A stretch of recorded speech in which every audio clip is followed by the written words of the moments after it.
So now it's Mark Winterbottom's turn. 4 men left.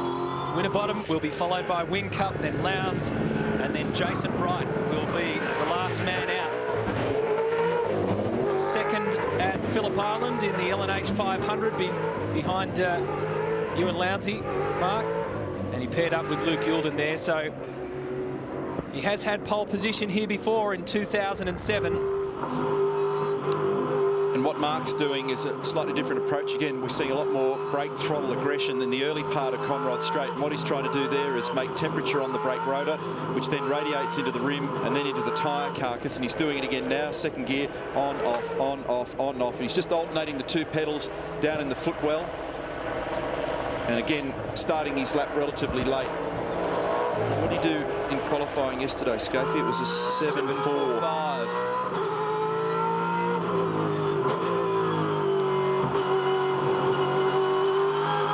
Hasn't quite got enough grip yet. You could just hear the amount of throttle that he could get on the car and the way he's warming it up. So let's just look for the first 2 or 3 corners, because this will tell the story for Mark Winterbottom.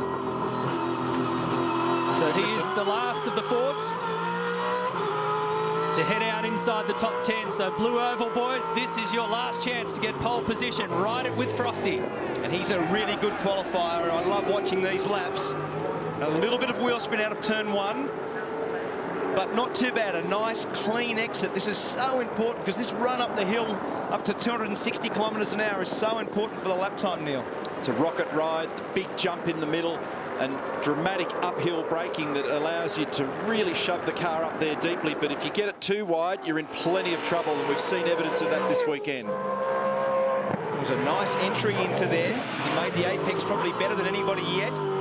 He also got a really nice, smooth run out of turn 2 and also out of the cutting. So up over that rise, we saw Holdsworth with a big moment. That was very clean. Sometimes, folks, clean is slow. Sometimes clean is fast, and that's a ripper job. 51.86. Blue smoke off the right front. So that's the tyre in the guard again. Let's have a look whether it does it the next corner. No, it doesn't do it at McConville Park, and that's very fast. It looks pretty well behaved as a chassis, doesn't it? It's not bouncing around. It looks stable, but he's really driving the wheels off it at the moment. It's a great first sector. Ran a little wide, just like Lee, in exactly the same spot. The right-hander in the S's. You get it slowed up. You hear there, oh, just battling to stop it. He did. Really good job. Ugly stop, but he got it there. And well done. 1/4 second up. I think Lee got hurt more by his moment in the right-hander on the run down the mountain. So it's also cost Frosty a little bit, but not nearly as much. Good run. It's going to challenge for provisional pole. Not only does he know the times that he has to beat, the times that have gone before him, he'll know who's coming after him. He knows that Whincup, Lowndes and Bright are ready to pounce. So this is the last chance. 2 green boxes, more than 2/10 of a second up on the time of Lee Holdsworth. Here comes Mark Winterbottom, and the Falcon will fight back. Ford will go to the top of the list. Oh, good job. Well done. And celebrations for Ford. Well, Frosty, 0.08 you were in front. Man, was that hard to watch. Oh, mate, I'll take that.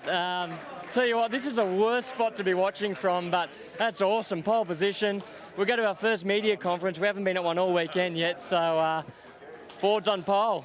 Good start. You've got the hopes of the entire Ford nation resting on those shoulders at the moment. Do you have what it takes to convert that to a win tomorrow? Oh, well, tomorrow's a different day, but we'll celebrate this one tonight. There was only 3 Fords in the top 10, but we've said quality over quantity for a long time now, so awesome feeling, but this means not a lot for tomorrow, but we've got glory rights on Saturday.